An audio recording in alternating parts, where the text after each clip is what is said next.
learn on the go, and stay informed. Our goal is to keep the average user informed and up to date with relevant tax information. For the entrepreneur and investor, getting acquainted with tax laws and regulations could be quite daunting. Well, not anymore. Introducing the KPMG Tax mobile app, where you can access all tax related news, laws, and insights in one place. Also, calculating personal income taxes has never been quicker. To get the app, simply search for KPMG Nigeria Tax on Google Play Store or iOS Store and install. Once installed, quickly do a one-time sign-up on the application to access a constantly updated library of news, laws, and articles alongside easy-to-use tools.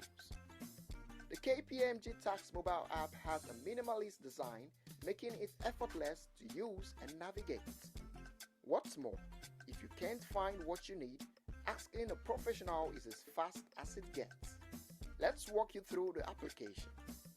The full menu is accessible from the left and helps you jump to any part of the application in seconds. Access fresh tax news by clicking on the news icon. The seamless scroll makes it simple to view all news at a glance. You have news you've already seen and want to go back to? Just search. Expand or share each news item to your friends with the dedicated buttons. Adjust your news preference easily from the settings icon and tailor your content. We have embedded tax legislation and popular cases in our tax laws section. Are you eager to know more about taxation in Nigeria? KPMG Tax app has more than enough for you. Stay on the cutting edge of industry updates with insights features. The new app brings together alerts, newsletters, articles and publications from industry-leading KPMG professionals. You don't have to worry about missing important regulatory dates and other notable events. The notable date feature brings them all into one place in a calendar or list, however you want to view them. For the average employee, entrepreneur or business person, KPMG Tax app has another important feature, the PIT calculator. Plug and play, simple as it gets. Input the required numbers and calculate your taxes. Also, the app has jokes and valuable tips. Check in to learn something new and fun. Still feel there's more to know? We've got your back. Ask an expert and get quick, insightful responses from KPMG professionals when in doubt. Learn more from various authorities through recommended links in the external links tab. Read all about us to find out more about KPMG's service offerings, our responsible tax principles, and disclaimer. It's now a breeze to connect with us online. Just click on the link icon on the homepage to get to us on social media. KPMG Tax app, connecting with you on the go.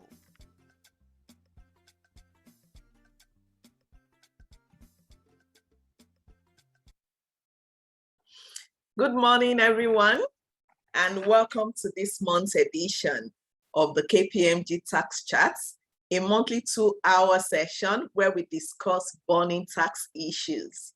My name is Aminat Jegede. I'm a senior manager in the Energy and Natural Resources practice of KPMG's Tax, Regulatory, and People Services Division, and I'll be your anchor for today's tax chats. Welcome once again. All right, so within the next 2 hours, we're going to be examining the topic, mergers and acquisition, the crucial role of tax due diligence. It promises to be a very exciting and enlightening session for all our participants. I'm sure you may wonder why this topic this particular month. And before I invite the host for the session, I would just like to share some insight as to why this is the topic that we are discussing this month. It would interest you to know that based on publicly available information, 2021 was dubbed the year of mergers and acquisition in Nigeria because we had over 23 deals that were completed amongst quoted companies. And of those 23 deals, 15 of them were acquisitions, both outright takeovers and controlling stakes, while there were 3 mergers and 5 minority stake purchases.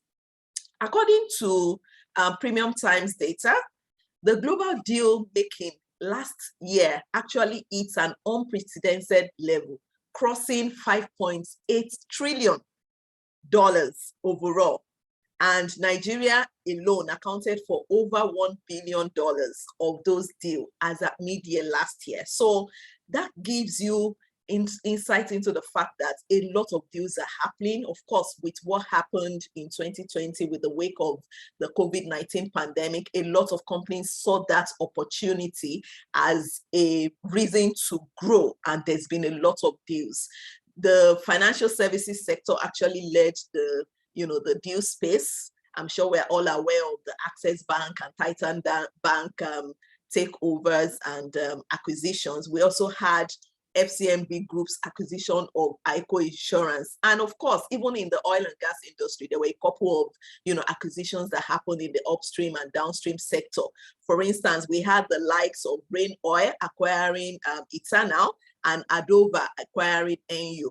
So this and many more is one of the reasons why for this particular month, we decided it would be a good thing to look at the crucial role of tax due diligence exercises in mergers and acquisitions.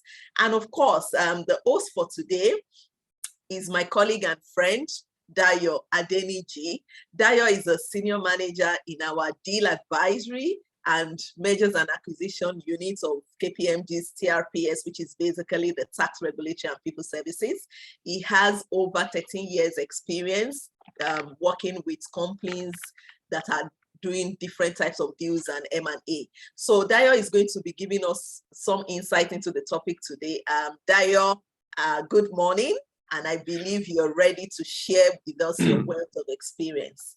Yeah, thank you very much. I mean, thank you for that wonderful introduction. I was just saying to myself that perhaps we would have to co-opt you into our M&A tax team, because you seem to have a sense of what's going on in that space, and I really like that.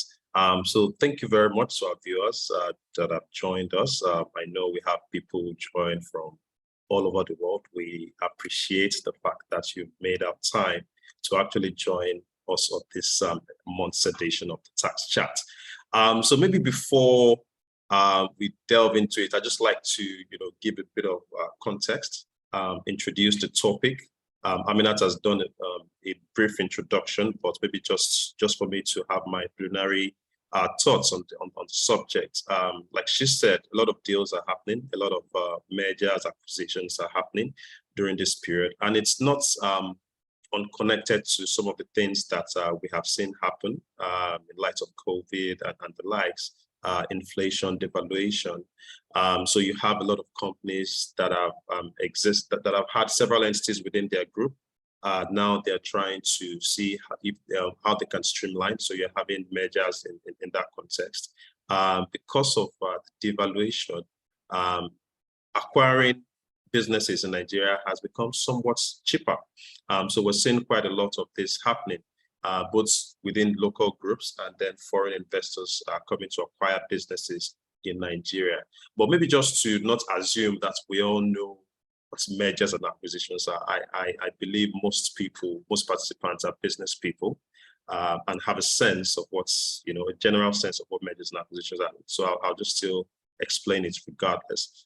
So although the words mergers and acquisitions are commonly used interchangeably, there's a slight difference. So a merger is a business combination of two or more separate entities. So you have different companies coming together to become one.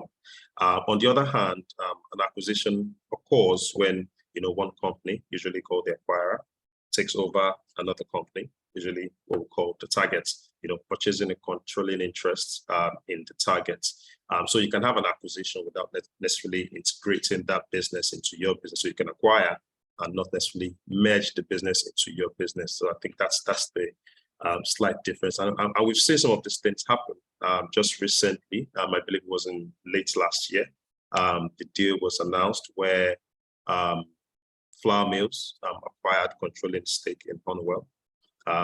Both entities still continue to operate separately. Another deal was announced, Equinix acquiring MainOne. I believe MainOne continues to exist as a separate entity. So it's not in all instances where you have, a merger that you eventually, merge. I mean, there's not in all instances where you have an acquisition that you merge the business into years. So let me just, keep my gunpowder dry. I know we'll have a host of questions as we go along, but definitely it's really to underscore the importance of tax due diligence exercises as business owners or businesses undertake these transactions, because I believe we'll continue to see more and more of mergers and acquisitions in Nigeria. Thank you. Thank you, Dayo, for that very broad introduction of the topic, and of course, by giving our participants some of the examples of the different and popular deals that have already happened within the Nigerian economy. So yes, just like you said, it would be nice to have an idea of what our participants already know when it comes to, mergers and acquisitions, so that we can at least ensure that our discussions and the different questions are tailored to ensure that at the end of the day, they gain a lot from this session. So to do that, what we're going to do now is to do a very short poll, just to fill the pulse of our participants and to understand what you already know when it comes to mergers and acquisition, and whether or not you are aware of tax due diligence impact. So on the screen now, you're going to see a Slido link and also a barcode that you can scan with your phone that will take you directly to the Slido poll. It's just a very short questions, will take us less than 5 minutes to answer all of them. It's just to enable us to fill your pulse and to understand where you currently stand when it comes to mergers and acquisition transactions. So yes, please, please kindly join the poll. We have the link in the comment section. We also have it on the screen. You can scan it with your phone, takes you directly to the website where the poll would be happening. Thank you.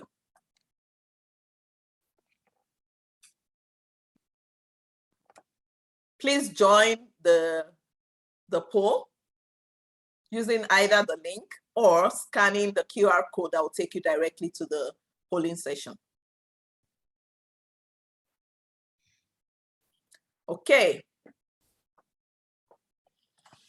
For those who may just be joining us, please use the link in the chat box to access the code for the polls.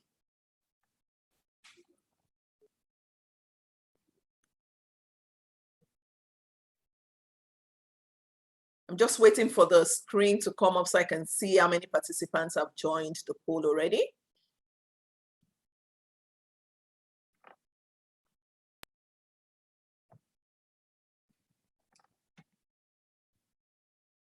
You can use either the barcode or the link in the chat box to access the poll. The link has been dropped in the chat room.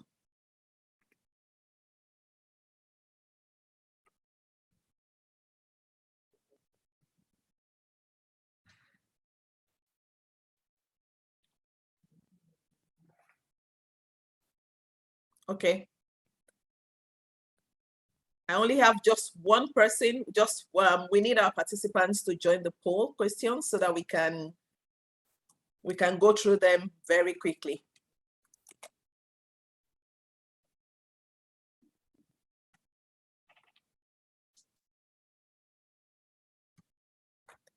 Please, can you confirm if you are able to get into the chat in the poll?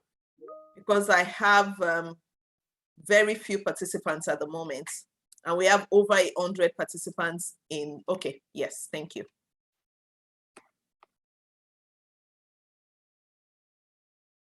All right.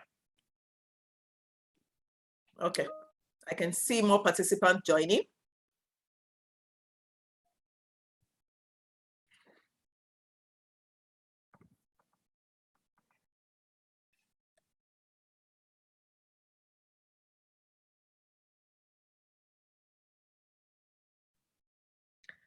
Okay, so the first question is up and running, and it is just for us to know whether you are aware of course, any M&A transaction that's taking place in Nigeria. Interesting. I guess, yes, we have a lot of people that are aware of POS. We have up to 35 responses already. And of course, Dayo already gave us some insight into some of the transactions that already happened within the Nigerian space. So yes, I think this gives us an insight into the fact that so many people are aware of, you know, different transactions within the space. All right. Okay, so our next question is, do you think that M&A transactions are regulated in Nigeria? Are M&A transactions regulated in Nigeria?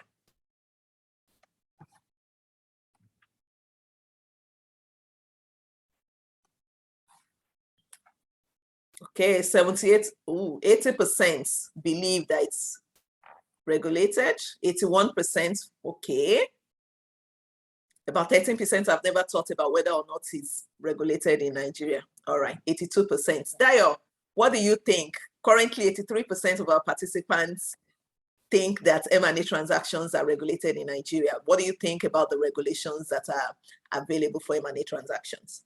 Well, I mean, I think I'm quite impressed that people actually do know that this space is regulated. You can't just, you know, wake up and decide to, you know, go merge with another company or go acquire another company. So, and like I said, you know, these are business people in participating in this month's chats. So I guess, you know, they might have had some form of experience of an acquisition transaction in the past. So that's quite good to know, and it's quite heartwarming. Okay, I guess during the course of our conversation, you're going to tell us a little bit about, you know, the different regulations that we have, and of course the tax regulations also for M&A transactions. All right. Absolutely. Thank you. All right. So moving on quickly, we'll just look at the next question. Like I said, very short and sharp questions. And the next question, of course, is, do we know or are we aware that M&A transactions have tax consequences? Because, of course, a lot of us will have seen the different deal values that are being announced, you know, on the news, and you may be wondering, does this have any tax implications for either the acquirer or the company being acquired? Okay, 94%, 95%. I think that your job has been done for you, because if 95% of our participants actually believe that it has tax consequences, then I guess we're going to have a very robust conversation today. Absolutely, and looking forward to it. Clearly, our participants today have, you know, some idea of, you know, what goes on in this space. Yeah. Okay, thank you. And I'm also looking forward to the different questions and the comments that will come from our participants. All right. The second to the last question, are you aware of the processes involved in a tax due diligence exercise? I'm really interested in the responses that I would have here. Okay, the processes involved. For those that may just be joining us, if you want to participate in the poll, it's currently active. Please go to the chat room and you see the link to join it so that you can also share your views. Okay, Dayo, now I see the reason why this topic was very important, and that is the fact that 66% of our participants are actually not aware of the processes that are involved in a tax due diligence exercise. And of course, I mean, I guess for me, this only tells us that, you know, choosing this topic was one of the right things to do, because we can use this opportunity to enlighten and educate our participants about the processes involved. Currently, we're at 70% versus 30% who do not know the processes that are involved. All right. Okay, yeah. And the last question for this particular whole session, I think, yes, on a scale of 1 to 10, what is your level of awareness of tax due diligence as it relates to M&A transactions? Okay. The results are coming in. We have just about 10 responses now. All right, 1, 2, 3, okay.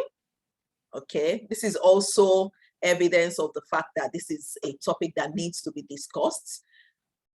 53% actually are within the, 57% right now are within the range of 1 to 3, and we only have 6% that have, you know, a 10 rating for awareness of tax due diligence exercises. The poll results are still coming in. I guess overall, those that do not have enough awareness are leading at 58%, while we have an average of our participants who have some form of awareness of the tax due diligence exercises as it relates to M&A transactions. I think that just really tells us that what we are here to do today is going to be beneficial for, you know, everybody or almost everybody that is on this course. So yes, I guess we will just dive right into it, and I can start drilling Dayo on for him to share some of his experiences with us. Absolutely, and maybe before you delve into it, I mean, it's not unusual. I didn't find that unusual. People hear about these transactions, people hear about these deals without necessarily knowing some of the things that go into, you know, those deals. Some people also are interested in making acquisitions. They see an opportunity. And they really just, you know, want to buy that business without necessarily considering some of the tax implications. So while people may be aware of deals, while people may be interested in undertaking transactions, they may not necessarily, you know, put, you know, the tax consequences as part of the front burner. Now, it's not to say that tax actually drives these transactions. Most transactions are driven based on commercial reasons, commercial justifications. However, the tax can actually have significant implications, which underscores, you know, why we need to talk about these things and actually bring such to the front burner. So I'll yield the floor to you now, Aminat, because I know you have loads of questions, and I hope our participants too can learn from the discussion that will be going on. Okay. All right, thank you. I'm very happy to, you know, ask you all the questions that I have about mergers and acquisition and the crucial role of tax due diligence. So of course, the first thing I will ask is, I like your concluding remark, which is basically the fact that even though tax is not, you know, a major driver, in some instances, it could actually have a key impact on the transaction itself. So my first question to you would be, what are the benefits of undertaking a tax due diligence prior to embarking or during a merger and acquisition transaction? And the reason why I'm asking this is, just like you've said, a lot of people would not know the role of really reviewing the tax records of any company that is being considered for, you know, a merger or an acquisition, as the case may be. So what are the benefits of undertaking a tax due diligence exercise? Okay, thank you very much. So I will actually take this question. I'll answer, first of all, generally, explaining why you should undertake a diligence in the first instance, you know, okay, financial and tax, and then, you know, delve into the tax. So really, while you undertake a due diligence exercise, speaking generally now, is to understand, you know, the business that is being acquired. You need to understand in detail what is being acquired. For someone making a significant investment in a business, the real value to the buyer or the investor is in the future. So the buyer, I mean, what the buyer is essentially doing is acquiring the future cash flows of the business, because when you acquire a business, you're having a major outlay, but the returns will only come in the future, and the returns will come in form of cash flow. So what the buyer is doing is really acquiring the future cash flow of the business. And to really understand that a projection of all these cash flows that have been made makes sense, you need to understand what has happened in the past, and then make a connection between the past and, you know, and the future, the potential to earn returns.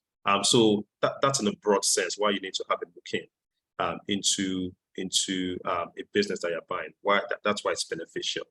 Now, to delve into the tax aspects of it is, you know, the fact that I mean, similar to, you know, the broad description that are provided, you need to actually understand what that business has been doing from a tax perspective. Has this business been compliant, or has this business not been compliant? Because when you then acquire such business, the potential for you to earn, remember I spoke about the future cash flow that is being acquired.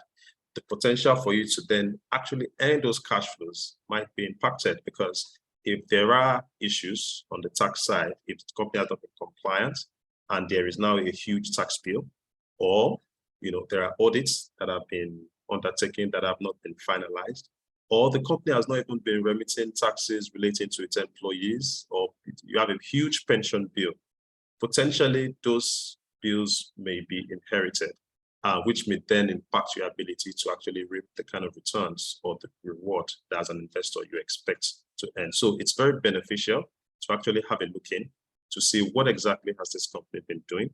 Has this company been compliant? What kind of people do they have in their tax function? That can really have a significant implication for the ability to earn returns in the future. So it's very beneficial to look at that before actually making a decision to go or not to go. Okay, Dayo, thank you for that. I guess if I am going to go from the last question that we asked our participants, which is basically what is their level of awareness of tax due diligence exercises? And I guess this is the right time to ask that question of what exactly does a tax due diligence entail?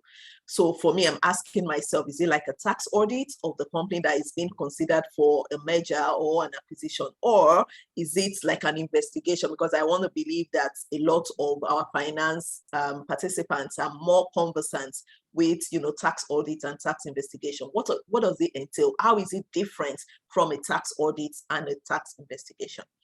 Well, clearly, it's not an investigation because the company being acquired is not being investigated.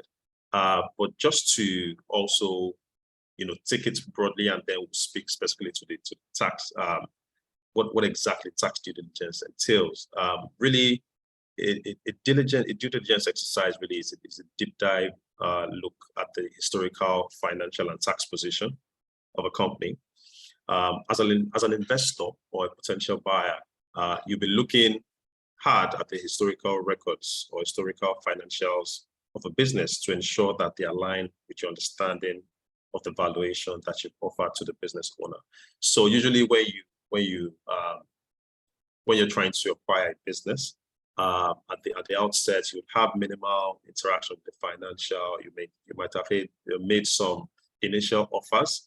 But the diligence then is when you then, have a deep dive look at it. So usually before we get involved, the investor would have had, minimal access to the company and its financial information. So what we then do, is to try to understand within a condensed time frame, the financials on a specific level, and also see what adjustments do you need to make to the records or the EBITDA usually, because the valuation that you usually pay for a business is sometimes tied to the EBITDA. You usually pay multiples of that. And so if there are adjustments to be made, you need to understand that. So essentially, you're trying to get all parties to have an understanding of what's going on in the business and also any tax risk that might exist. Now, to speak specifically to a tax due diligence exercise, it's really similar to what I described in broad terms, to try to see what exactly has this company been doing historically. Have they been delinquent in their taxes over the years?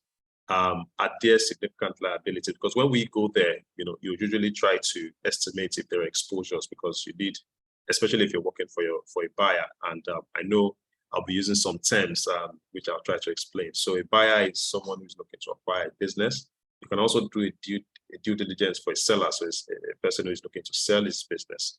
But we can go into much detail about what's a buy side or sell side due diligence. So I'm speaking now to buyer. If you're working for a buyer, your buyer needs to be aware of everything going on in the business from a tax perspective to say, look, are there significant exposures that I will inherit by acquiring this business, right?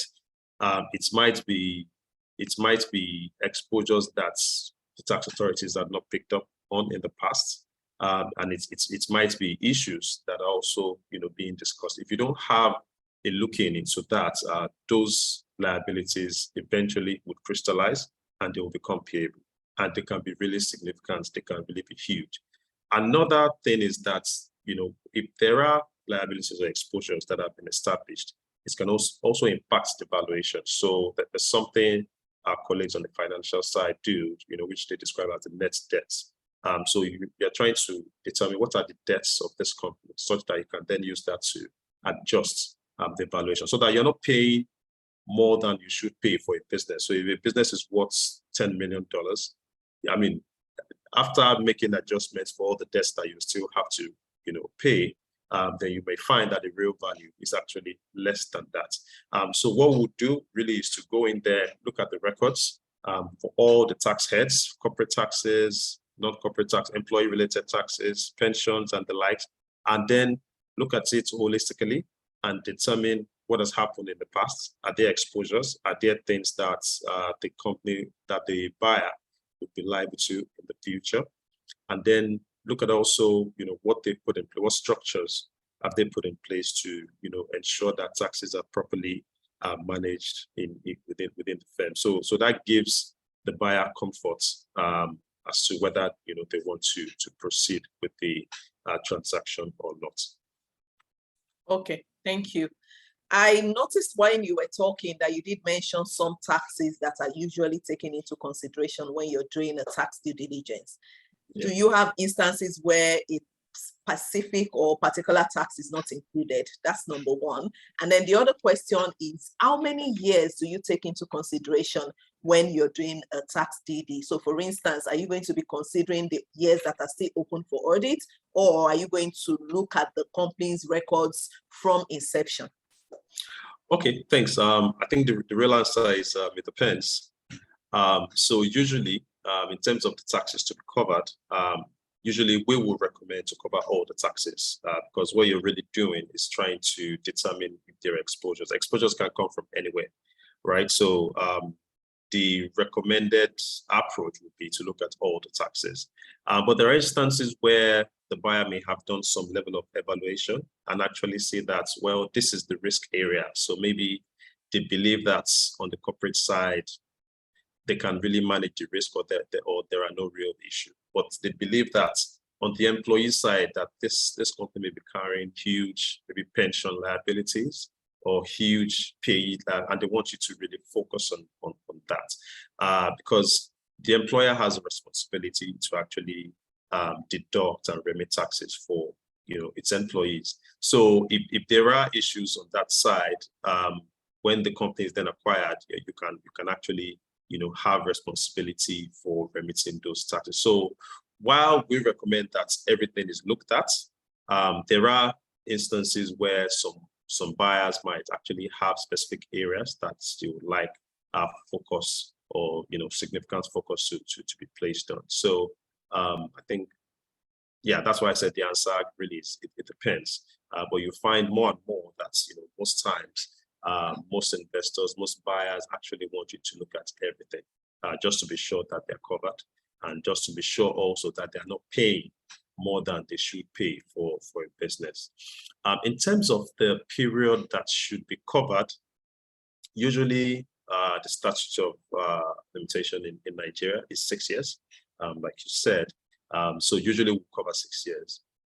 However, if a period has already been audited and closed, notes the word closed because the period may have been audited but not closed. If it's been closed, we've seen evidence of clearance.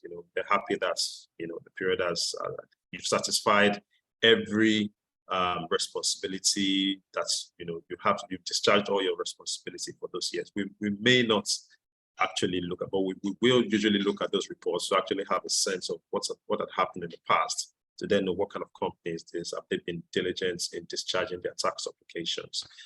So yes, we may look at those periods, but for periods that have been closed, we may not necessarily focus so much on those periods. Okay, thank you for that.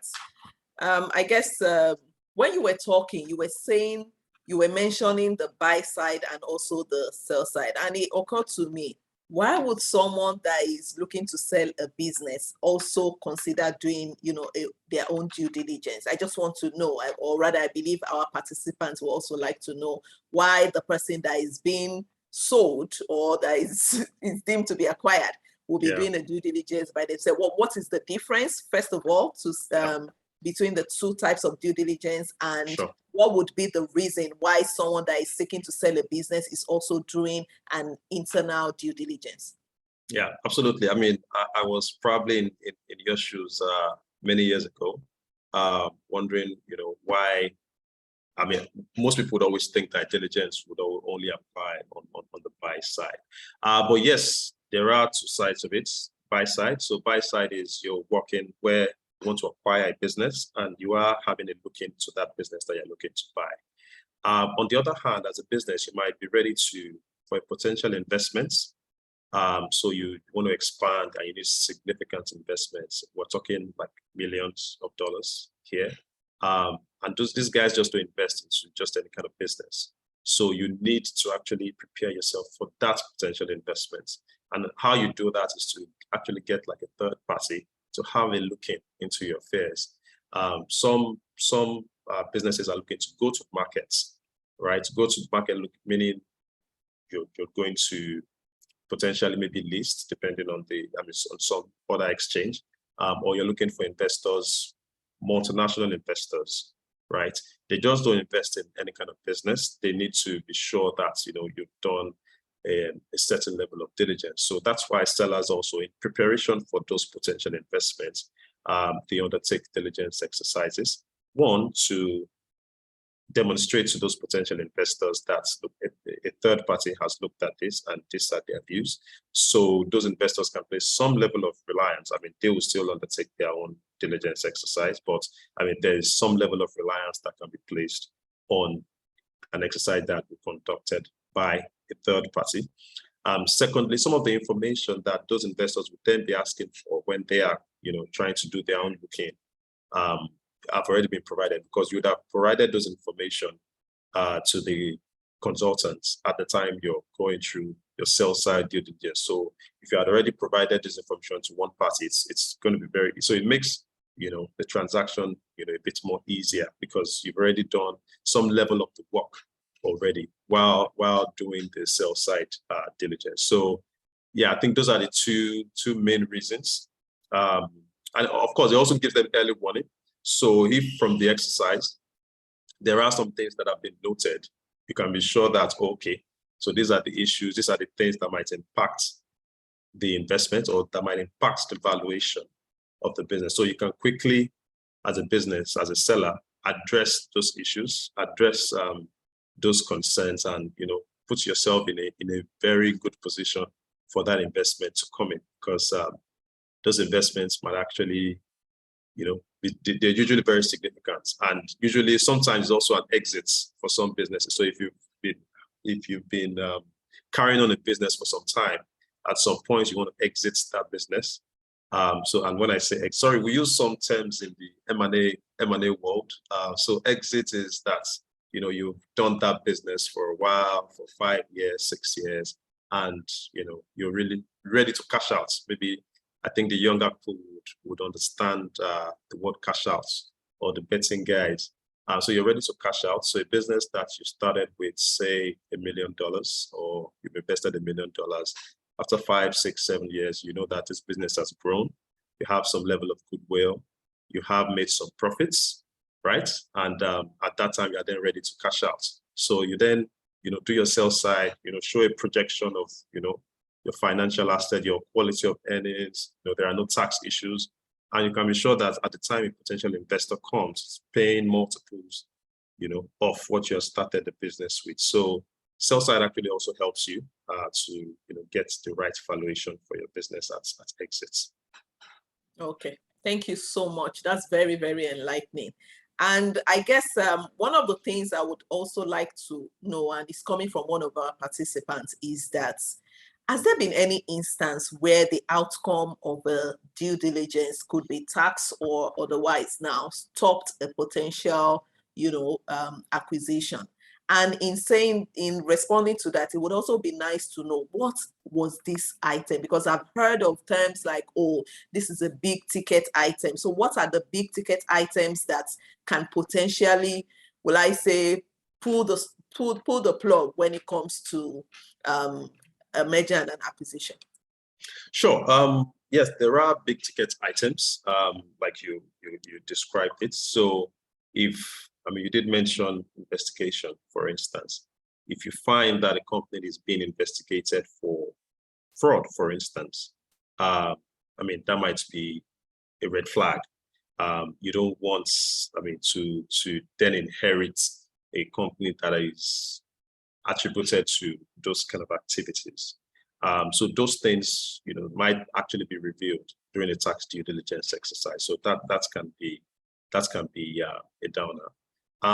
Also, you find that usually when you come up with your analysis and you have huge exposures from a tax side, while some companies may then adjust the valuation of that they're willing to pay by some of those exposures, you find there are instances where the exposures are so huge that it even exceeds, whatever valuation that you might have. So sometimes you just wonder, okay, so where do I start from, and that might actually impact the value, whether the transaction proceeds or not proceeds. So usually, like I said in my opening statements, that tax is not necessarily always the driver. It can actually determine sometimes whether you proceed or not, because if you have an instance where, your potential tax bill even exceeds, what you're willing to pay, or some of the future projections that you're having, say you're projecting that in the next 5 to 6 years, you're going to make X amount. But this tax bill that you're looking at potentially even outweighs, that tax flow, then you then have to evaluate, should you proceed with this kind of transaction. So most times, those might be some of the issues why, reasons why some of these transactions don't proceed from a tax perspective. In some instances, you adjust your valuation by some of those tax bills that you've estimated. And in some instances, you just decide to just pull the plug. So some of the from my experience, some of the big ticket items would usually be like what I had said, investigation. If the company's been investigated for maybe a tax fraud, for instance, it might be a red flag. There are also instances where you see that a company, yes, on the corporate side, they're doing what they need to do, but there's a huge pension bill, for instance, because the pension authorities appear to not be as, should I say, proactive as tax authorities. You know how your tax authorities will come for audits from time to time. So it's possible for some companies, to, get away with not remitting the right amount of pension, or not remitting sometimes. So we find sometimes that there are sometimes huge pension liabilities. So usually those are the big ticket items that we see most times that we undertake transactions. But again, it varies from industry to industry. There are certain items that are more, or certain issues that are more prevalent in one industry that might not necessarily be very prevalent in another industry. But on a broad level, those are the significant items that we usually come across. All right. Thank you for that additional clarification.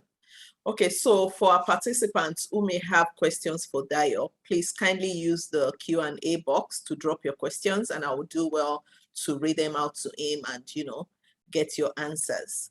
But while I'm waiting for questions from the participants, Dayo, I wanted to also find out, I'm aware that tax due diligence is only provide a guesstimate, in the sense that, during the course of this discussion, you have indicated that in reviewing a company's books, you are also going to take into consideration some liabilities that the tax authorities may not have, assessed or, taken into consideration. So what happens if during the course of a tax DD, there's a liability that was expected to crystallize, which never crystallizes? Is there any recourse for such buyer to go back and say, okay, well, or rather even the business selling the company to say the expectation or the valuation of my company was based on this contingency, and the contingency might never, crystallize? Yeah. Or let me give an example. Maybe based on the provisions of the law as of the day the transaction is being done, there is an expected liability, and the law is amended, and that liability becomes, non-existent. What would such businesses, that's the two parties involved in the transaction, do they have any recourse in that regard? Okay, thanks. And we've seen quite a lot of experience, or had quite a lot of experience in that regard. So usually, because when you're estimating your exposures, like the word, it's an estimate, but at least as much as possible, we try to make the estimates be as close to what would happen, or as close to reality as possible. But yes, we do realize that sometimes some of these exposures might not necessarily crystallize. So what we then do in those instances, or what we've seen transaction parties do, is to have some amounts put in escrow to say, right, so this is the valuation of this business, but there's a potential exposure that I can estimate, especially when it's really huge. If it's not significant, these guys just go ahead and go ahead with their transactions. Like I said, tax is not always the main driver, right? But if it's huge, you can then agree as transacting parties to put some of the amounts in an escrow account and have a time frame within which, if the liability crystallizes, you can then pull from the escrow. But if it doesn't, then it reverts to the seller. So that kind of helps both parties, because at the end of the day, both parties need to be on the same page. I'm acquiring your business, so I have seen that there's a potential exposure of X, let's say 1 million. So I'm going to adjust the transaction by 1 million, but you don't agree because you believe that 1 million will likely not crystallize. A very good example is, we all know quite a number of companies don't contribute so much to NHF, although we know that the law has not been repealed. So there's an exposure in that regard. So the law continues to exist, right? So if you don't contribute to NHF, there's a potential that that liability may become payable. But if for many years, this business has not been contributing to NHF and NHF hasn't come, there hasn't been any audits, there hasn't been any assessment in that regard, then the seller might then say, look, I don't think these guys will ever come. As a consultant, I would always have to estimate that, because to the extent that the law continues to exist, you should actually make some, you should actually be compliant with the law. We actually advise clients to be 100% compliant. But you can have these guys then take their own decisions between the parties. Say, okay, if this doesn't crystallize within X number of years, say maybe 3 years, 4 years, then you can then have access to that amount in escrow. So that's a way to manage the kind of scenario that you've described, and usually that's acceptable in the M&A world. Absolutely, that sounds to me like something that is very fair for both parties, because at the end of the day, you're actually putting some amount in escrow to ensure that the transaction is beneficial and effective for both of them. I think in the light of this same discussion, we have a question from one of our participants, which is basically asking that, would there be any indemnity to be given to a buyer by the seller in terms of past tax liability? Okay, yeah, so it's also in a sense similar to, it's like an alternate route from what I had just described, having an amount in escrow. But you can have, the lawyers actually help with that, whereby, we know that liability may or may not crystallize, and you can then have agreement say, if those liabilities then crystallize after a certain period, you would then be indemnified. So there are sometimes indemnity clauses in the transaction documents, which ensures that, if I have to then, set to a particular amount of exposure, which we might not have seen, or which we had seen, but somehow we believe would not crystallize, or the seller believes will not crystallize, then the seller would have to indemnify the new owner of the business. So those agreements are enforceable, and there are also clauses that are used in the M&A world. Okay, I think that's good. I mean, it sounds to me like some of these things are standard, and at the end of the day, both parties are being looked out for in the transaction that is concluded at the end of the M&A. Yeah. Now, back to one of the questions. I see another question in the chat. I don't know if you can see that. A question on, that there are several M&As. That what's the value added to the Nigerian economy? Okay, yes. Okay.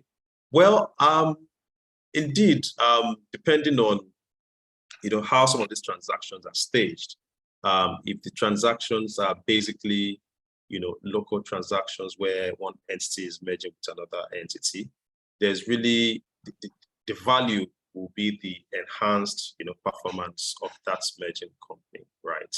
Mm-hmm. However, where you see a foreign company making an acquisition into Nigeria, obviously that's foreign direct investment is coming into. So there's more money that is then brought into the Nigerian economy. But you see some transactions that are staged from offshore, even though the operating entities are here, and those are the ones that don't necessarily or may not necessarily add immediate value to the economy. So if a company has its holding company, maybe somewhere in Mauritius, for instance, and what the investors acquired is the Mauritius entity, even though the operating entity is here in Nigeria, then effectively that money may not necessarily come to Nigeria. But of course, the expectation is that there will be improved performance at the operational level, which will be at the Nigerian company level, which can then, enhance profitability, of course, and when there's enhanced profitability, there's increased taxes. So depending on how the transaction is staged, there may or there may not be immediate foreign investments or immediate, boost or enhancements of the economy in Nigeria. Okay, thank you, Dayo. I think just to stay on that particular comments that you just made, and it is to touch on the issue of job creation, because a lot of people have this notion that when there's an M&A, the employees of the company being acquired suffers. So I would like to hear your thoughts. What are, when it comes to the value add of measures with regards to employees? You've mentioned the instance of improved profitability for companies, which leads to, of course, additional tax revenue generation for the government. But what about the employees? What about job creation? Okay, in terms of job, it's I would say it's I'll attempt it in two ways, because I think it would have two implications. One, when there is a merger, because there's a potential for duplication of roles, you might find that some roles may actually become redundant. So if you are let's say a CFO in one entity, and I'm also a CFO in another entity, and we're coming together, the question is, do we really need to have two CFOs in a merged or enhanced entity? The answer, you might find is no. So you might actually have, some job losses in that regard.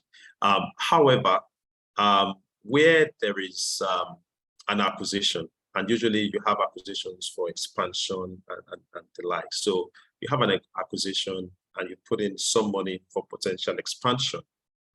There is potential. I mean, once the business then expands, there is potential to, employ more people and create more jobs. So so maybe the answer really is, it depends. Depending on, the nature of the transaction, depending on the nature of the M&A transaction, there may be some additional jobs created, but at the same time, depending on how it's undertaken or the nature, it might actually be job losses.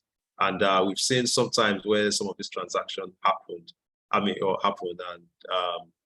and there are job losses. You've seen people say, "Oh, you guys were the ones that supported this company, see what happened," So, I mean, just like during the banking consolidation, although that was based on regulation, when banks had to, come together, and some banks had to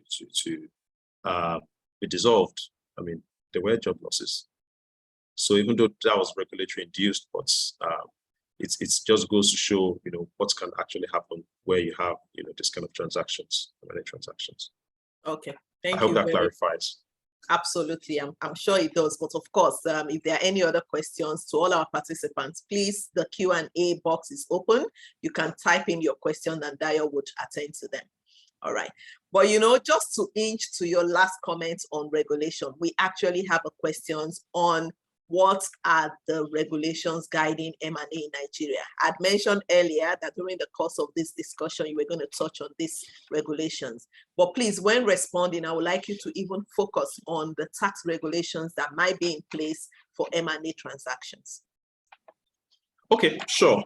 Yeah, there are like I said, you won't just wake up and undertake transactions willy-nilly. There are guiding principles. So first of all is, of course, your Companies and Allied Matters Act actually recognizes that there are possibilities or potential for different businesses to undertake combinations. So that happens. So there's the CAMA, there's the FCCPC Act, which is the Federal Competition. I forget the full name now, but we call it in the M&A space, we call it FCCPC. FCCPC Act actually requires that for mergers and acquisitions need to be approved, or at the minimum, you need to notify the FCCPC. Depending on the size of the transaction, you might actually need just to notify, but there are instances where you may actually need to obtain their approval. Of course, the tax law also provides some concessions, because the tax laws also recognizes that you might have to sell your business, you might have to actually have a merger. So there are some provisions in the tax law and the tax laws that actually recognizes that.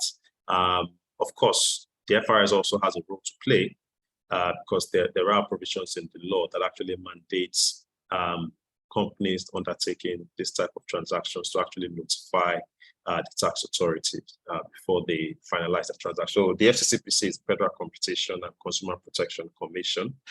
So there's an act, and they are actually mandated with the authority to approve mergers. All right, Dayo, thank you for that. And I guess for me, it's really interesting, because now it seems from the discussion we're having, our participants are, very involved, and the thoughts and the chain of questions are just following one another. So now you had mentioned that the FIRS is actually supposed to be notified when there is a merger and acquisition transaction that is to be taken, that is to take place. So the next question is, when you inform them that you are about to, either put yourself up for an acquisition or you're intending to merge with another company, is there a possibility that they are going to immediately come for a tax audit? Okay, so if it's an acquisition whereby nothing is changing, you're basically acquiring the shares of the entity. So nothing is really changing from a tax perspective. So Coca-Cola, I think it was Coca-Cola NBC acquired Chi recently. Chi continues to exist. Chi continues to carry on its business. There's no issue. The flour mills transaction, which I referenced, which was also announced, Honeywell continues to carry on its transaction. There's no transfer of assets. Nothing has happened just yet. So Honeywell continues to file its returns, no issue. Flour mills will continue to file its returns, no issues. Where there might now be some, should I say, looking by the tax authorities will be, when you now have to then, transfer, you're combining the business such that there will be transfer of assets from one entity to another entity. So you have two businesses coming together to be one. So there will be a dissolving entity and there will be a surviving entity. They will not undertake a notice before you, because they can't stop your they don't approve the transaction itself. What they are interested in is to ensure that the appropriate taxes are paid, you've settled all your taxes and there are no issues, and you're not undertaking the transaction to avoid tax. So they will tell you, we have no objection.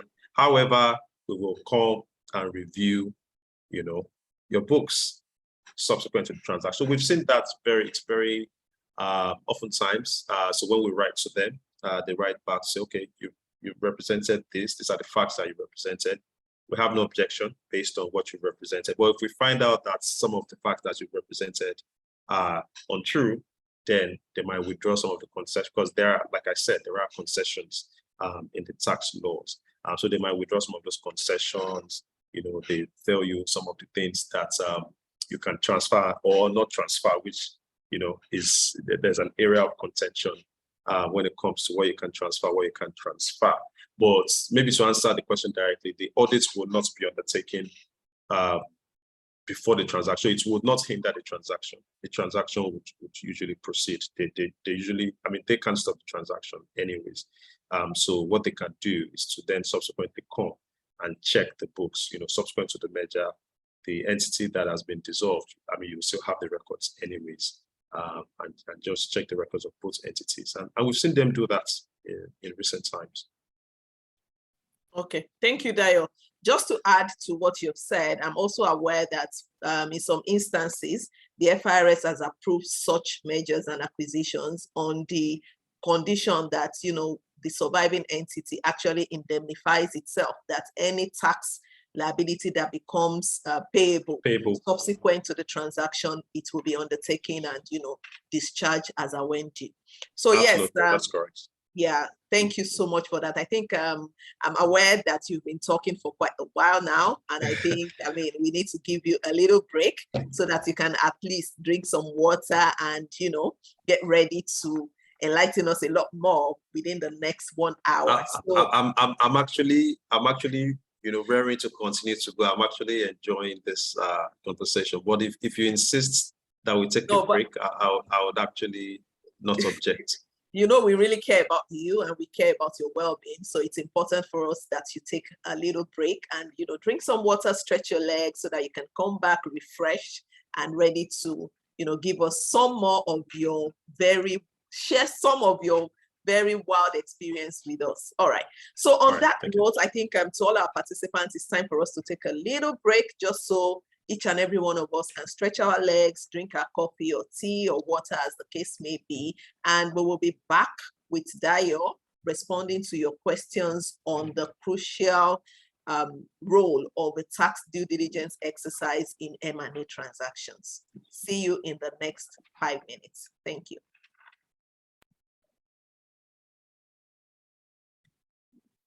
Learn on the go and stay informed.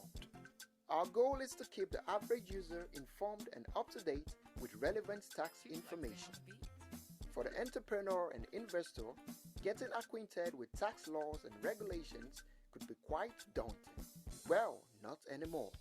Introducing the KPMG Tax mobile app, where you can access all tax-related news, laws, and insights in one place. Also, calculating personal income taxes has never been quicker.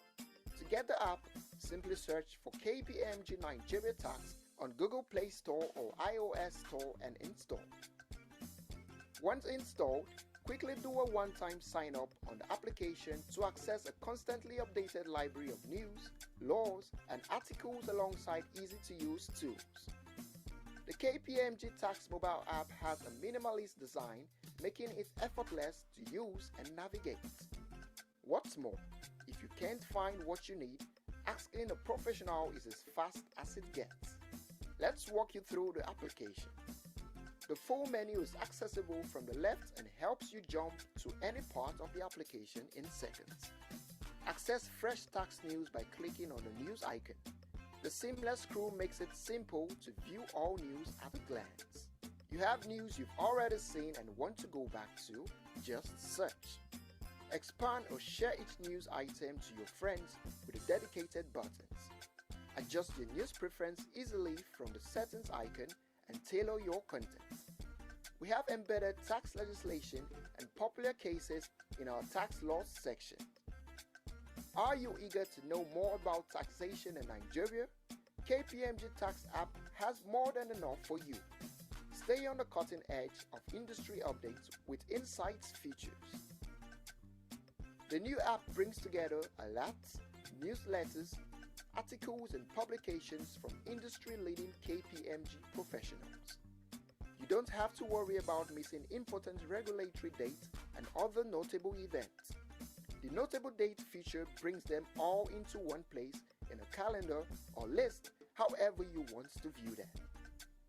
For the average employee, entrepreneur or business person, KPMG Tax app has another important feature, the PIT calculator. Plug and play, simple as it gets. Input the required numbers and calculate your taxes. Also, the app has jokes and valuable tips. Check in to learn something new and fun. Still feel there's more to know? We've got your back. Ask an expert and get quick, insightful responses from KPMG professionals when in doubt. Learn more from various authorities through recommended links in the external links tab. Read all about us to find out more about KPMG's service offerings, our responsible tax principles, and disclaimer. It's now a breeze to connect with us online. Just click on the link icon on the homepage to get to us on social media. KPMG Talks app, connecting with you on the go.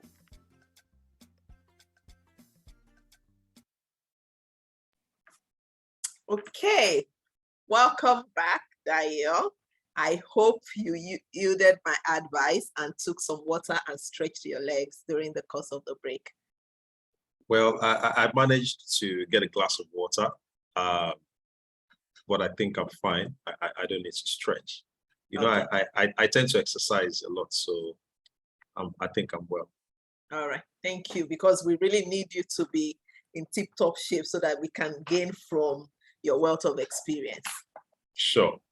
All right, welcome back, our participants also. Thank you so much for spending this time with us, and we are geared to continue sharing with you about M&A transactions, the crucial role of tax due diligence exercises.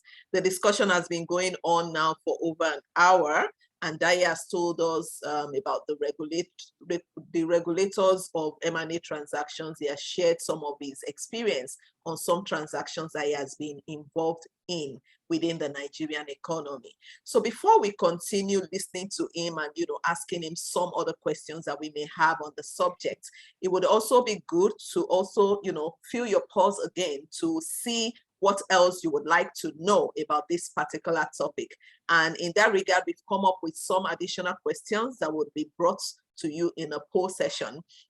If you check your screen now, the QR code, just similar to the first poll that we did, is currently flashing, and you can scan it to join the live poll session, just to give us an insight about some of the things that you would like Dayo to talk about during this particular tax chats. So please, yet again, the link for the Slido code has been pasted in the chat room. For those who may be unable to scan the QR code, just click on the link to join the polling session, which should be coming up in about the next 1 minute.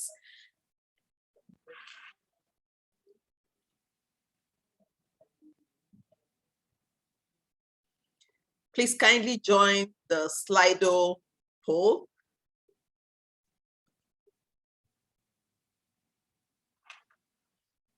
Using the link or scanning the code on the screen. All right. Without much ado, I think we should just dive right into the poll, just to, fill your pulse about some of the questions that we have for you.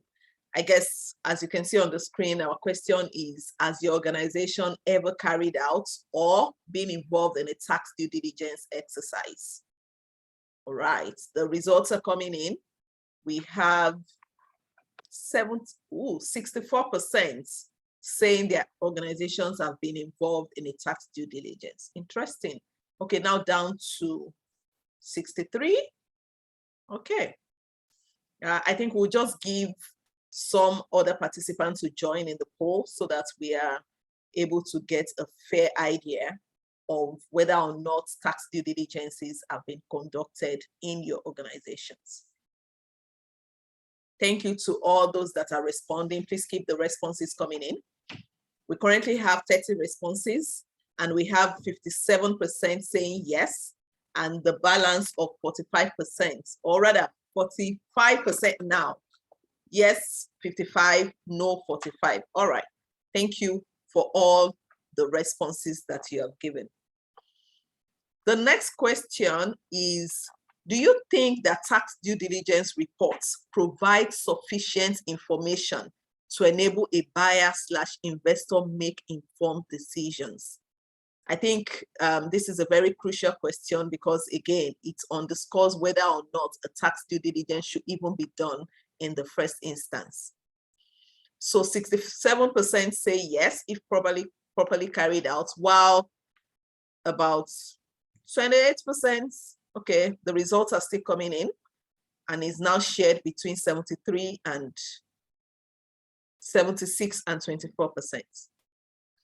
Okay, we just wait for a little more result to come in. But Dayo, I think it would be nice to hear from you on this particular one because I know you've been involved in a lot of tax due diligence reports. So based on your experience, of all the, the ones you've been involved in, what has the decision been? Was it that the deal eventually went through? Of course, I hear you when you say it is not only tax that, is relevant for the decision making, but at least I know it plays a role in it. So what has your experience been? Well, thanks, Aminat. So it's very, so there are other reasons why deals don't necessarily go through, like I did remark during my my introductory statement.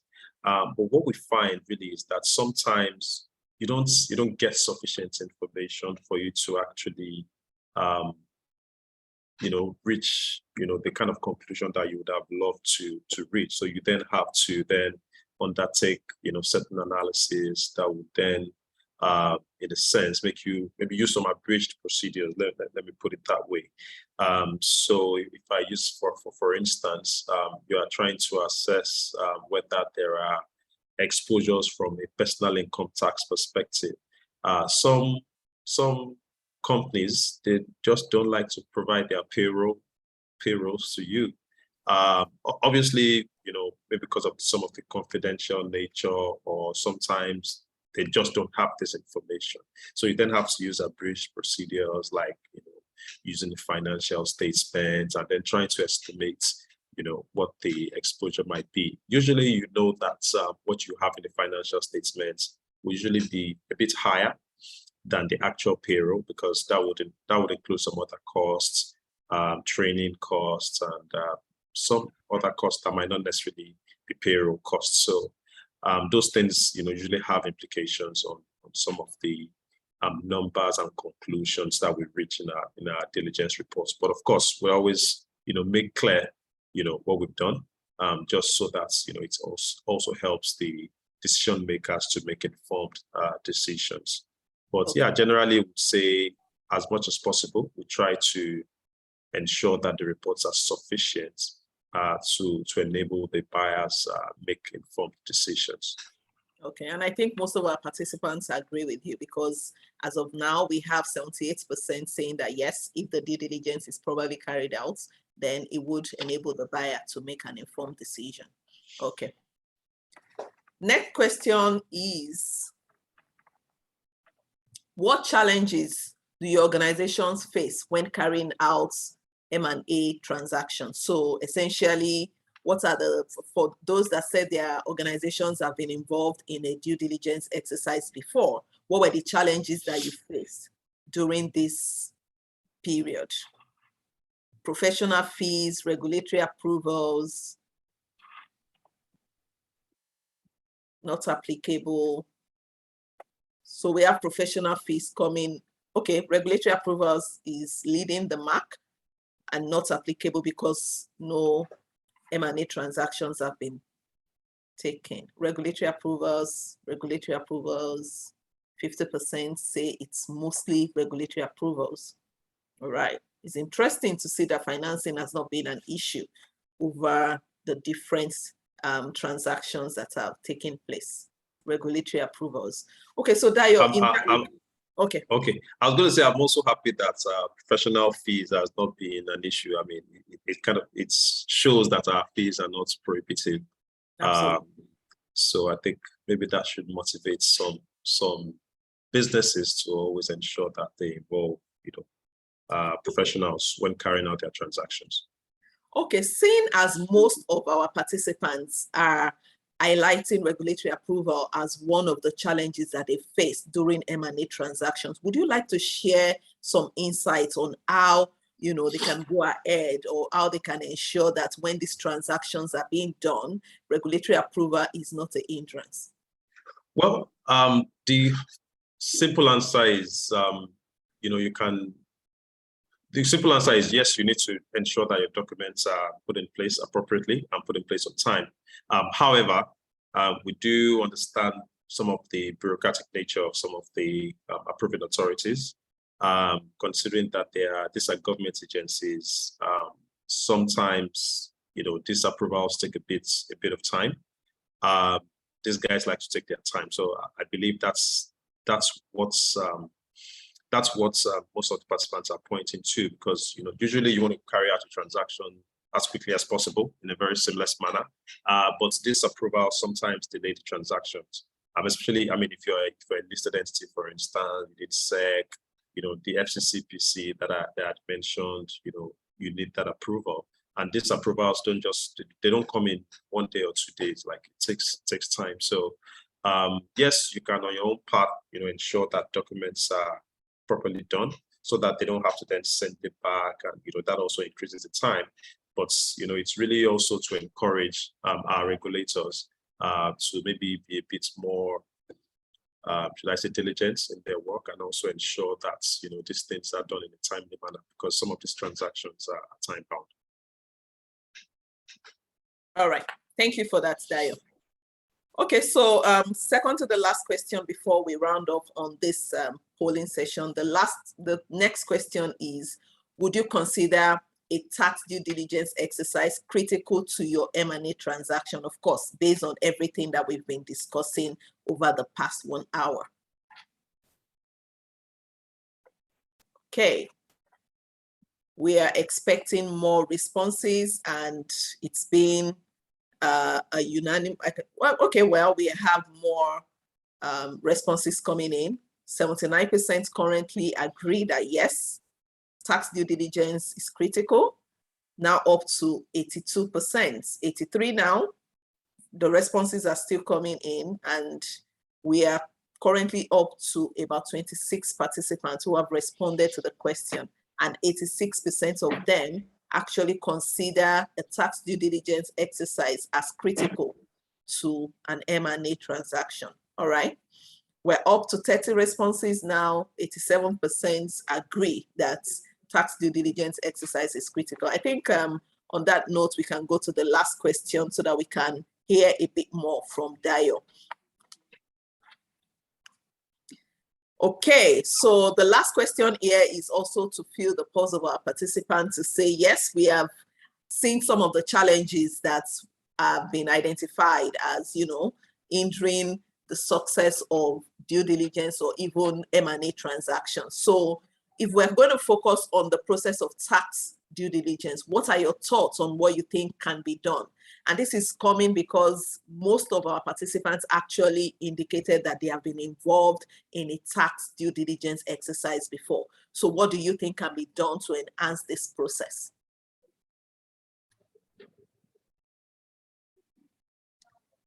I can see some of the participants typing, so we just wait for your responses to come up, okay?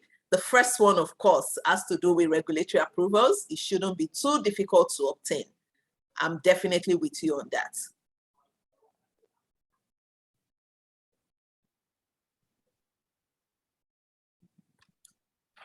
All right, Dayo, I think if we can just, stay on this matter for a little bit more. You've indicated that companies on their own part should ensure that they have their documents ready. But what happens in a situation where, the documents are ready and the regulatory authorities are just delaying unnecessarily? Because like you said, some of these transactions are they're time bound. There are instances where you have your money, you don't want your money sitting around, you want to invest in whatever business or company as soon as possible so that you can start reaping your returns. Is there any other recourse for companies looking to expand or to grow with this regulatory approval hindrance? Well, it's really to ensure that you keep close to the regulators, letting them also understand the implication that their own inputs, essentially their own approval, might have on the overall transaction, and also just ensuring that you keep close to them and close monitoring essentially, and not just assume that they will do their work. So you need to spend a bit more time to ensure that you're close to them, you monitor the progress, and also letting them, maybe also sessions like this to also letting them know the impacts that their own inputs generally has on transactions, and that might actually motivate them to be a bit quicker in turning around most of the approvals required of them. I think that would be very useful. Okay, I think for me, if I may add, sometimes it's also very good to, just like you said, keep in touch. It would also be it's also important to even have an idea of why the regulation or the approval is stalling in the first instance, because sometimes if you do not engage the tax authorities or any of the regulatory authorities to understand why the approval is not being given as quick as possible, it's also good to engage them to find out what is delaying the process.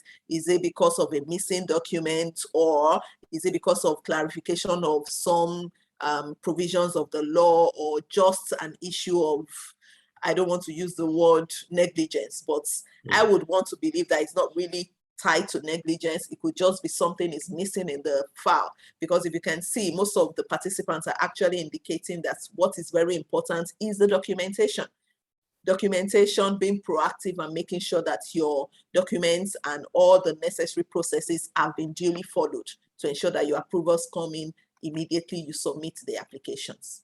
All right. Absolutely.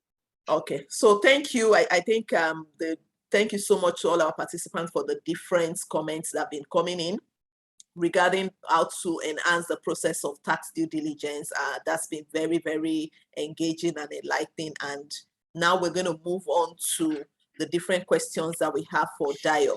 Like I mentioned earlier, please, if you have any questions for Dayo, kindly drop it in the Q&A box, and I will do well to read your question out so that Dayo can answer them.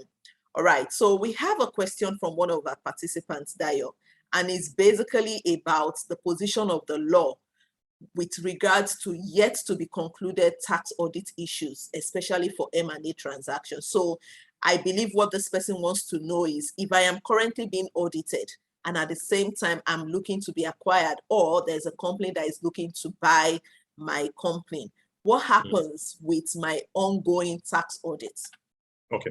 Yeah, the audit doesn't cease. You can maybe get some time to, if you're doing the diligence exercise and the audit is ongoing at the same time, perhaps if both can run concurrently, or perhaps if one can be delayed for the other, that can be an option. But generally, the tax authorities, what they will be auditing also is historical records that they cannot audit into the future. So it's what you've done in the past that is being audited. And even subsequent to undertaking the transaction, whether it's an acquisition or, if it's an acquisition, possibly you might continue to exist as you are. As you know, tax in Nigeria is based on each entity. There's no group tax in Nigeria. So you will go through your normal audits. But if it's a merger, for instance, on the other hand, the tax authority would simply continue to look at the record of that entity that existed prior to the merger.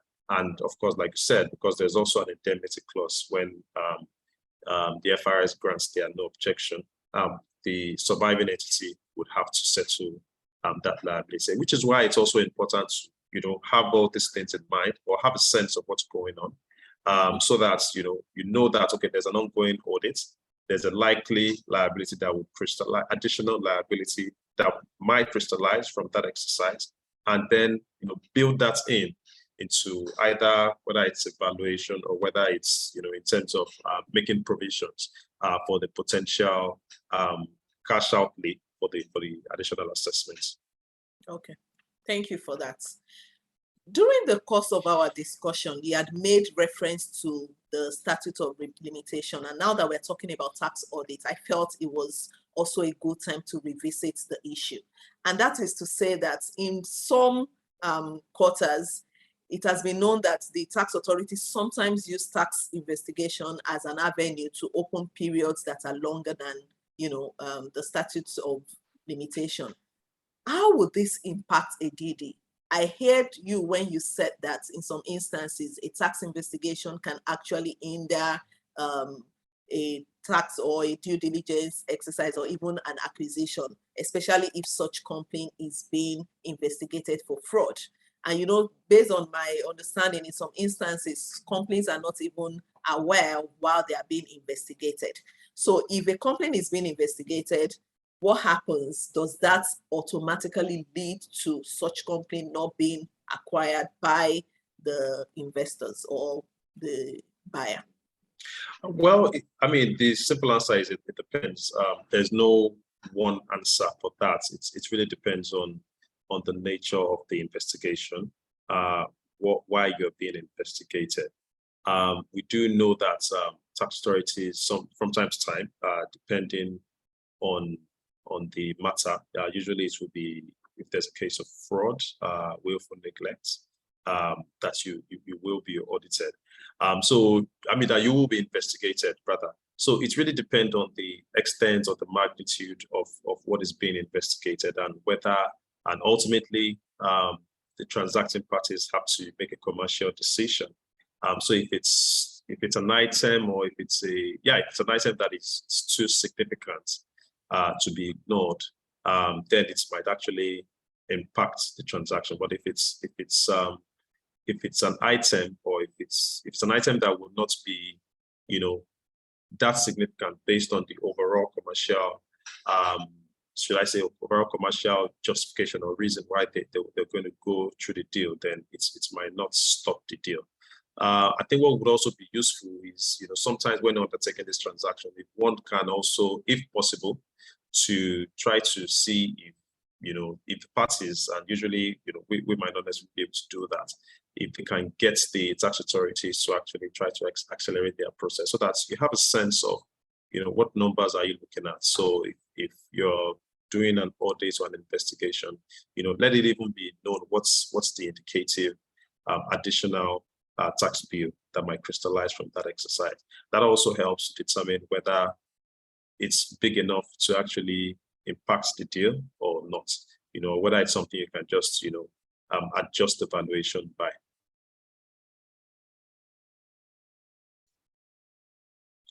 You're muted, Aminat.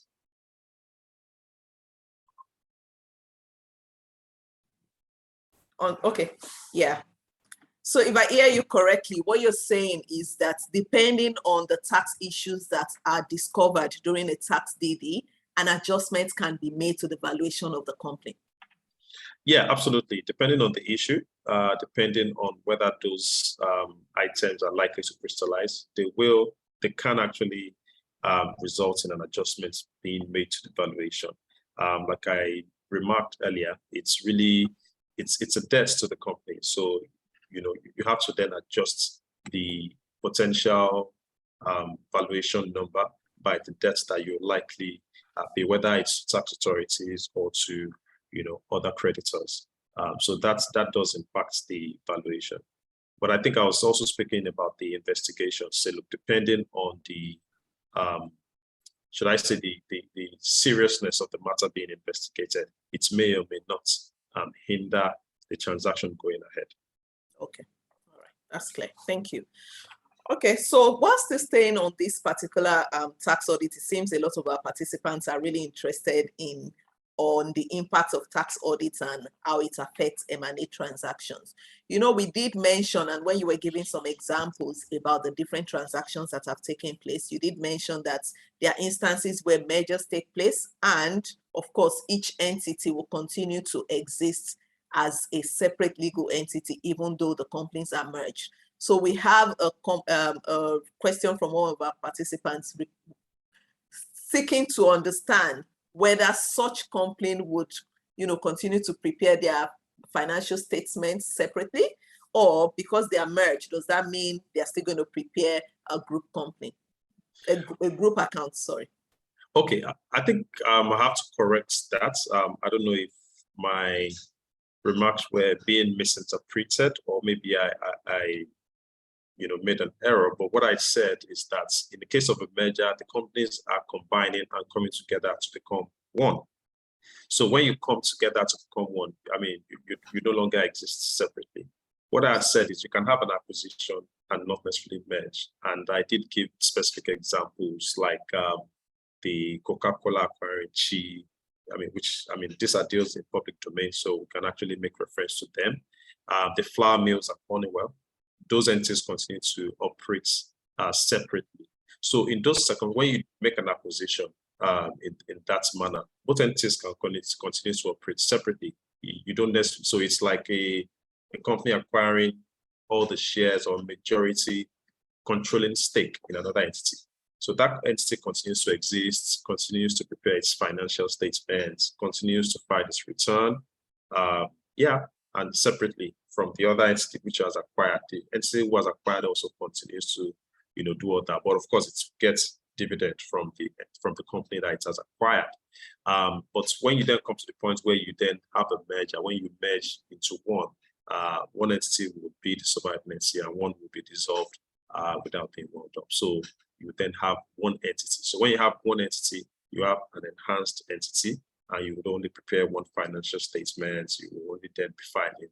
So once you get that sanction that this merger has been concluded, then you become one.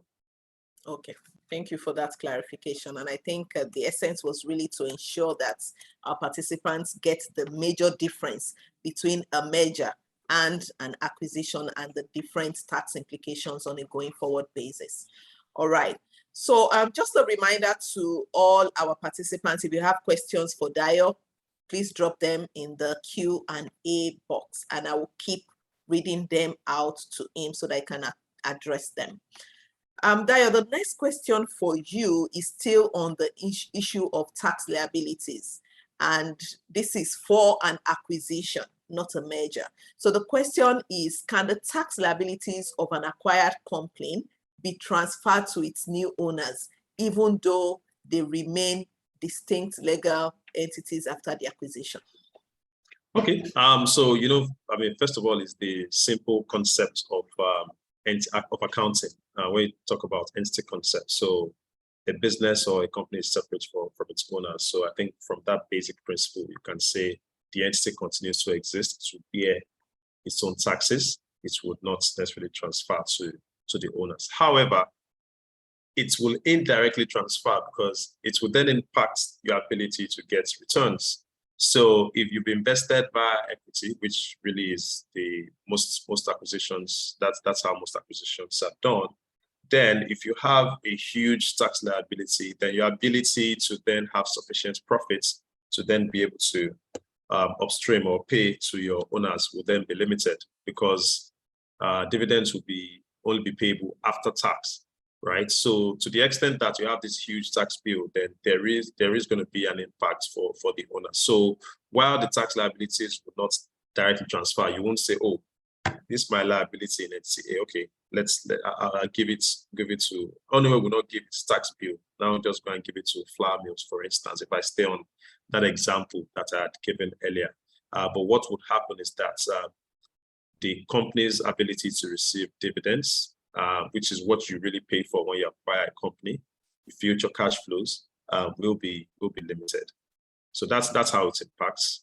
But you won't give your tax bill and go and give it to an entity. All right, thank you for that clarification. All right, so we have another question relating to shares based on the amendment that was introduced by the Finance Act 2021, which I believe you're very familiar with. And the question is, given that shares are now a chargeable asset for CGT purposes in Nigeria, what do you think will be the impact of this on M&A transactions in the country? I believe this question is coming from the discussions about the value add of the different M&A transactions that we've had over the years, and also the fact that Nigeria as a country actually contributed over $1 billion as for M&A deals that happened in 2021. So what do you think? Do you think this would reduce the acquisition of different company shares, or do you think it would have no impact? Well, I don't necessarily think it would have an impact, definitely. But I think it also creates opportunity for structuring. It's the manner in which you structure your transaction. So there is a threshold. If the proceeds exceed 100 million, and you have to also ask yourself, who is making this gain? It's the company being acquired, or the owners of the companies being acquired, right? So depending on why you want to undertake a transaction, I don't necessarily think, the CGT impact might be the reason why you would not then proceed with that transaction. But like I mentioned, I don't think it would have implications, but I don't think it would be significant enough to then deter or then impact investments into the country. Of course, it also depends, like I mentioned, it depends on how you stage those transactions, because for that provision actually talks about the shares of the Nigerian entity. So it doesn't necessarily apply to indirect transfer. So now I'm maybe going into the realm of structuring, which is fine, because I'm also familiar with that. So if the operating company is in Nigeria, however, you can have a holding company, or a company that holds the operating company, which will be domiciled somewhere else. So rather than acquiring that Nigerian entity, you can also then, stage that transaction offshore, or, using the indirect entity route, and then acquire the parent company. So let's say the parent is in Mauritius, for instance, you then acquire the Mauritius company, and you've indirectly acquired the Nigerian entity. So those are, possible, ways that, one can structure those kind of transactions. But of course, there's also a provision in the CGT Act that makes reference to, the tax concessions provided in the tax law, which I had referenced earlier, which makes reference to, related companies transferring assets employed. I know people have misinterpreted that to think that because of that provision, then if you are transferring shares, or if you're acquiring shares pursuant to a restructuring or an M&A transaction, then CGT shouldn't apply. But if you read that section properly, it talks about assets employed by that business. The shares of a business of a company is not the assets of that company. So that section would not apply. I thought to just bring that in because it's an area that has created a bit of controversy as we've been discussing with parties that are undertaking transactions. So I thought it was useful to bring that in. But to answer your question directly, yes, there's now tax on shares, but of course there's a threshold. So the first thing is, do you even meet the threshold in the first instance? I know that these transactions are usually large, but then, the other question is there a gain, right? So even if you meet the threshold, then was there a gain that was made? Then there are other ways, that we can actually structure those transactions to try to manage any exposure to these taxes. Okay. All right. Thank you.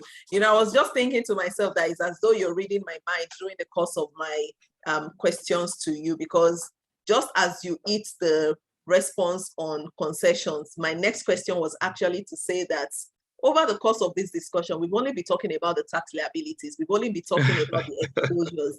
So what are the incentives? Are there incentives to, encourage M&A transactions in Nigeria? If yes, what are they? And I'm talking about tax incentives now. Okay, so yeah, the tax authority recognizes that you might have to reorganize your business, you might have to restructure, you might have to, if you have 5 entities and you might decide to say, look, why do I need to have 5 entities? Why can't I streamline? I have 3 entities doing similar activities. I can combine them into one because administratively it's easier to manage 1 than 3. There might have been reasons why in the past where you might have had 3 entities. But now, we all know what's going on in the economy. If you have 3 entities, the 3 entities have to prepare their financial statements, they have to file their tax returns, they have to do their audits. So there might be, very good reasons for you to actually, combine your businesses into one. And the tax authority does recognize that. And, they've provided some concessions. So look, when you're undertaking, if you're related, so the concession applies to related entities, right? So if you're related parties and you are looking to undertake or reorganize your business such that assets are being transferred, because when you're combining those businesses, the assets are going to be moving into the surviving entity. It then says, you know what, you can undertake this in a tax neutral manner. So, it doesn't use the word tax neutral, but effectively that's really what it means. To say, look, when those assets are being transferred, VAT will not apply, CGT will not apply, commencement rules, the entity that is ceasing business will not have to do cessation, all those things that we had in the tax laws that ordinarily you would have had to do if the tax authority did not actually recognize that, this is actually an area that can motivate companies to carry out their transactions, in a tax neutral manner. But it then says that you must have been related for 365 days prior to that merger or that reorganization, and then you must continue to be related. The assets that are transferred should not be disposed within 365 days after the transaction. So essentially, it's also trying to then curb, should I say, abuse, so that people are not just then claiming to be really, okay, I acquire you on day one, then tomorrow we're looking to merge. No, you've not been related for so long. So you must have been related for so long, for 365 days at the minimum, before you can carry out this transaction. And so it's exempt you from most of the taxes, stamp duties, and the like. So it makes those reorganizations, seamless. And that's the way that the tax authority, there's their own way of motivating, this kind of restructuring. Okay, I think that's very useful information to all our participants, especially those who may be wondering whether there's anything in the tax laws that actually allows you to even consider a merger or any other form of reorganization. And that brings me to the next question, and that is for tax assets that may be available when there is any company that is contemplating a reorganization. So in an instance where a company that is to be acquired has unutilized withholding tax credits or capital allowances or unrelieved tax losses, what happens to these assets? How does the acquiring company benefit from it, or the fact that such company is being acquired actually leads to a situation where those assets are lost? Okay, thank you. This is a very, very, very interesting one, because it's an area where I've had personal views and I've had personal issues in this area. So maybe to address it in two ways. So first of all is, like I said, if it's just a pure acquisition, like I described, nothing is changing. You're just acquiring, controlling stake, that company continues to exist, nothing is changing. And so I think that's clear.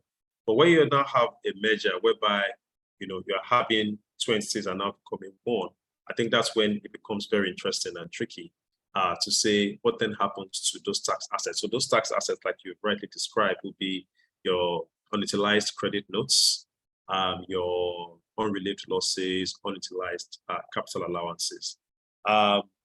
Unfortunately, the tax law, the tax framework doesn't make specific provisions for that. What will happen in that circumstance? There's no provision in the tax law to specifically talk about your losses, your unrelieved losses, those things you've described. So we have taken the view that those things actually form part of your assets, because assets, if you look at the definition of assets, you basically, a resource that, gives you future economic value.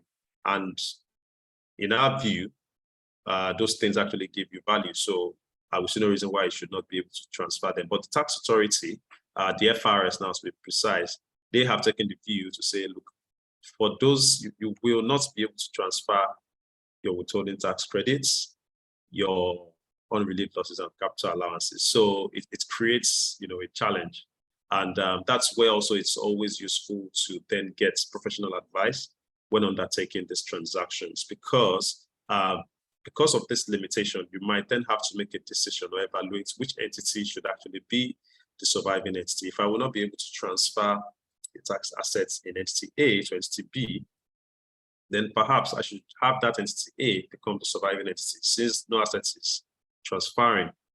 So those kind of evaluations need to be undertaken. But we think that the tax authority really have taken a mechanical view in limiting assets to just fiscal assets.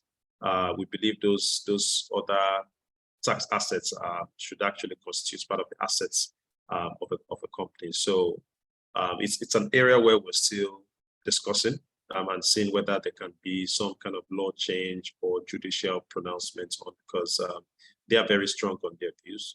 I mean, we also hold our views very strongly. So what one can do is, at least for items such as withholding tax credits, you can actually request for the credit, since it's advanced tax. I mean, I don't think that should be forfeited. You've paid the tax anyways, so it's like a prepayment.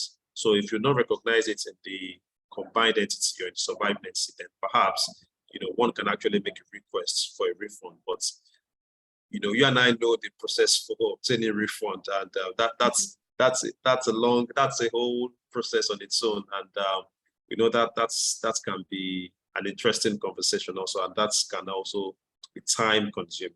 But I think the right thing to do, if the FRS will not allow such tax assets to move over to the surviving entity, then they should be willing to refund taxes that have already been collected. I think it's only right. Yeah, and I totally agree with you on that note. In the line of the current discussion, I think there's a question from one of our participants, and it's about deferred tax assets. So we were talking about whether or not you're able to get any advantage or any benefit for the tax assets that the company that you're acquiring may have. So they're asking now that, based on your experience, do deferred tax assets form the basis for the valuation of a company?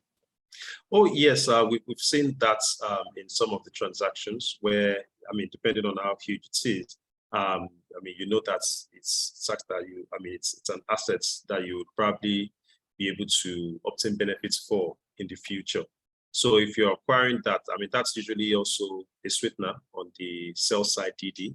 If I have huge, deferred tax assets or, tax assets, then any buyer will know that, okay, I have some form of assets such that you will not be paying taxes very early, which can then give you, or at least you pay minimum tax. Let me not say you will not be paying any tax, or at least your tax is limited. Which then gives you ability to in a sense recover, or probably then gets returns in potentially other ways, maybe like interest. So yes, you can. It can also impact valuation. It's usually something that is considered in the valuation of the business. Okay, thank you very much for that. I think over the course of our discussion, you have done a very good job of telling us what a tax DD entails, and also giving us some insight into the things to take into consideration when a tax due diligence is being done. The question on my mind now is, for anyone looking to do a tax due diligence, how long does it take? Because I mean, and I know this would depend on the number of years that are being considered, but based on your experience, could you give us some insight into how long it takes to conduct a tax due diligence exercise?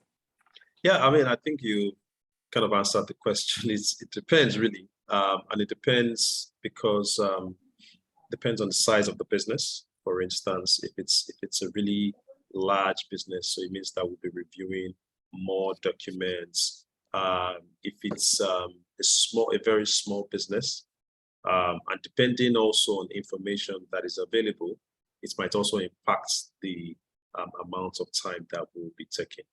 But generally, I would say, at least from experience, the exercise is usually conducted from when we have sufficient information to the end. Usually takes about 4 to 5 weeks.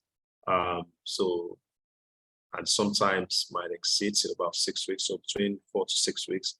And this would be for the reviews, the reports, discussing the reports, and finalizing the report before eventually sending the final report, which some of the transacting parties will then utilize in maybe final valuation or some of the final decisions that will be taken. So give or take within 4 to 6 weeks, but of course, plus or minus depending on the size of the business and also information available. Okay, thank you so much for that. I guess the next thing to now ask is the report that is issued for the tax due diligence. Who is it issued to? Because, you know, we've spoken about the buy side, we've spoken about the sell side. So I know it should ordinarily be issued to whoever initiated the due diligence in the first instance. But the question is, does this mean that I, as the acquirer, am I going to get a copy of the report, or is it going to be for just the use of the buyer? Yeah, so depending on who, I mean, what's kind of DD, if it's a sell side or a buy side. If it's a buy side, obviously in that circumstance, it's really for that buyer or that investor. That investor needs that report to be able to make decisions, to know, like I remarked, you know, when we started the discussion, you want to have a look into what has been done historically. You want to know, you know, what kind of tax function does this business have? Do they even have a tax personnel, or do they just do, you know, things, you know, willy-nilly? Are their exposures, are their liabilities? So the buyer would need that information. So yes, that report is going to be for the buyer or for the investor in this circumstance.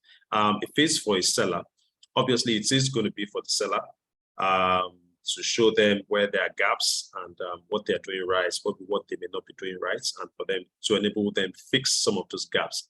However, there are instances where they then have to share those reports with potential investors.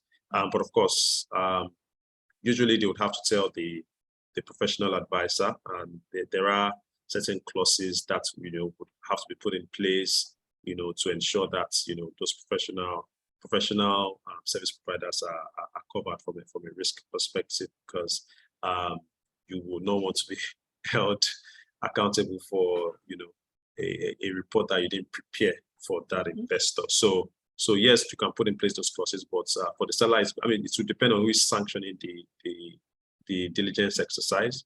But there are instances where the reports can then, you know, be shared on to potential investors in the future. Okay. Well, what about a situation where the buyer does not agree with some of the content of the report? That's the buyer that is being subjected to the due diligence exercise. And have you encountered situations like that? And how was those disagreements or disputes resolved?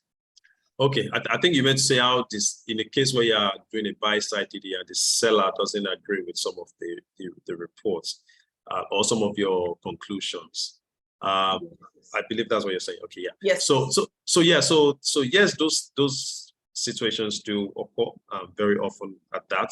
But how to best manage that is to ensure that, you know, during the process, there are periods during the process where you then have access to management of the seller, where you discuss some of your preliminary findings, and then gives them an opportunity to actually provide additional information or to enable them clarify certain things. Because we may have reached conclusions based on, you know, what we can see, but it might not necessarily be the case. There might have been some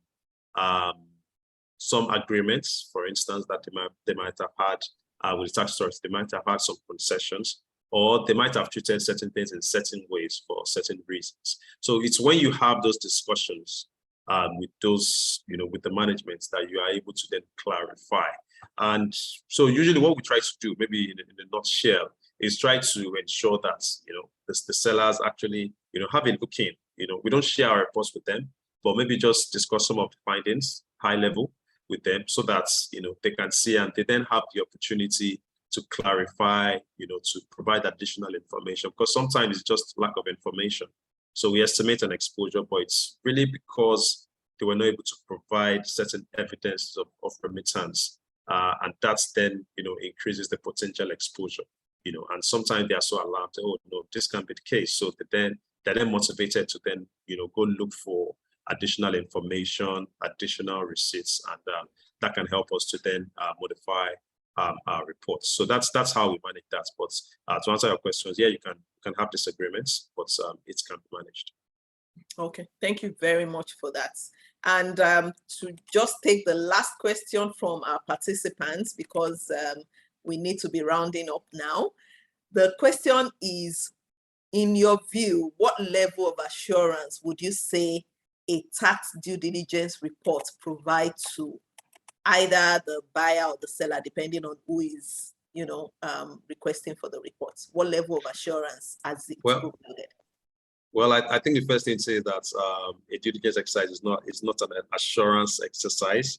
So I think that needs to be clarified. But what it does really, and I think I've touched on that really, is to give you, some level, like, to have a deeper understanding of the financials of the business. You can't be acquiring a business and you don't, have it looking. So it gives you a very good or a deep dive or a deep understanding of the financial position, of the tax position, and the tax risk of the inherent in that business to enable you, make informed decisions. So it can be taken as an assurance, maybe just to say that again. However, it gives you a very deep understanding of the business that you're acquiring and identifying the tax risks that are inherent in that business.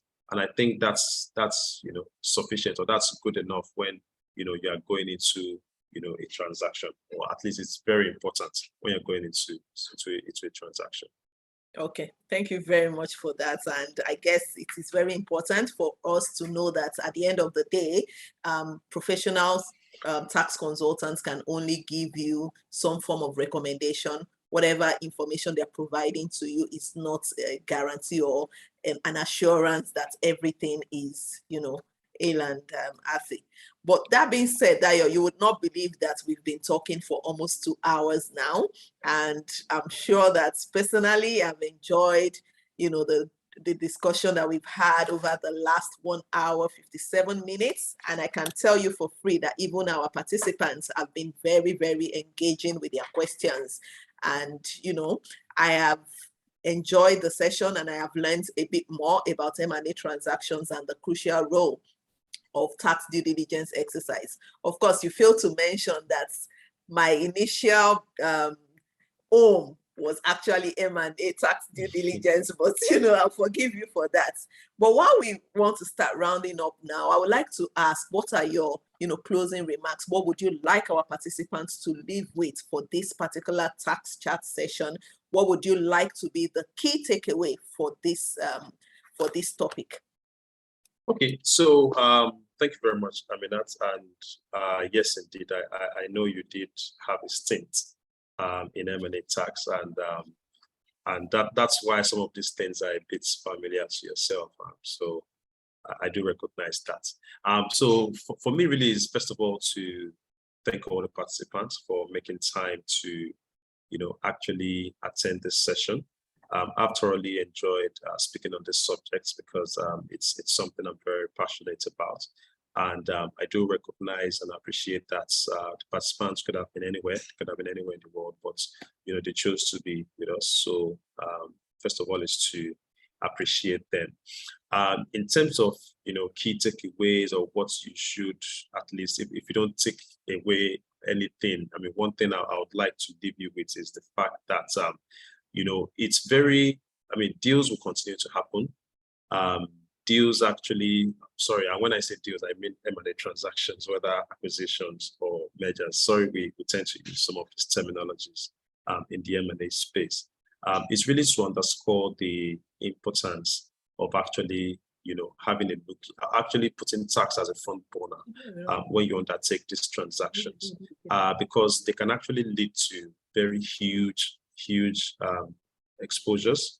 They can actually lead to huge liabilities. So as much as possible, when going into transactions, there is a tendency for companies to sanction, just the financial diligence, without remembering that actually there can be a larger tax bill or tax exposure on the tax side. So I'd like to underscore that fact that it's actually very important and can actually impact your transactions as you undertake them into the future. So once again, thank you for making our time to be here with us. We sincerely appreciate you spending time with us, and we look forward to seeing you at the next chat. But I will yield the floor to Aminat for the final closing remarks.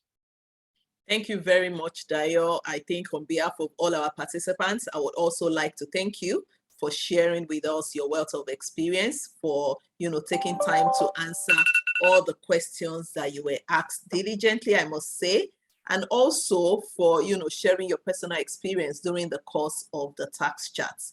And yes, like you've rightly said, this brings us to the end of the tax chat session. I would like to say thank you for all our participants for making our time to spend these 2 hours with us. And of course, to all the KPMG team members for the tax chat that have been working behind the scene to make sure that everything runs smoothly. I'll say thank you. We could not have done this without you.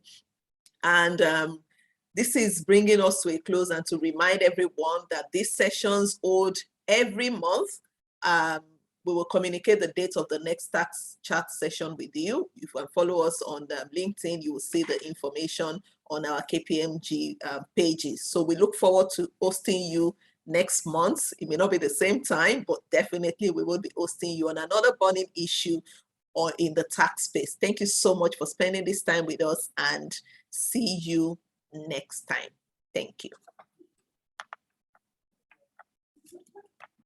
Learn on the go and stay informed. Our goal is to keep the average user informed and up to date with relevant tax information. For the entrepreneur and investor, getting acquainted with tax laws and regulations could be quite daunting. Well, not anymore. Introducing the KPMG Tax mobile app, where you can access all tax-related news, laws, and insights in one place. Also, calculating personal income taxes has never been quicker. To get the app, simply search for KPMG Nigeria Tax on Google Play Store or iOS Store and install. Once installed, quickly do a one-time sign-up on the application to access a constantly updated library of news, laws, and articles alongside easy-to-use tools. The KPMG Tax mobile app has a minimalist design, making it effortless to use and navigate. What's more, if you can't find what you need, asking a professional is as fast as it gets. Let's walk you through the application. The full menu is accessible from the left and helps you jump to any part of the application in seconds. Access fresh tax news by clicking on the news icon.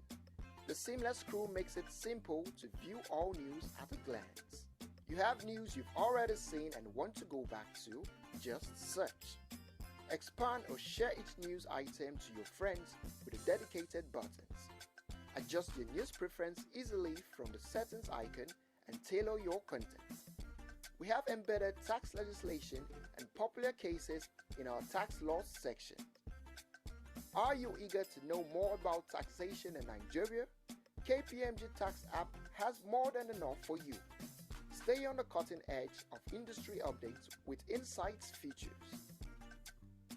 The new app brings together alerts, newsletters, articles and publications from industry-leading KPMG professionals. You don't have to worry about missing important regulatory dates and other notable events. The notable date feature brings them all into one place in a calendar or list, however you want to view them. For the average employee, entrepreneur or business person, KPMG Tax app has another important feature, the PIT calculator. Plug and play, simple as it gets. Input the required numbers and calculate your taxes. Also, the app has jokes and valuable tips.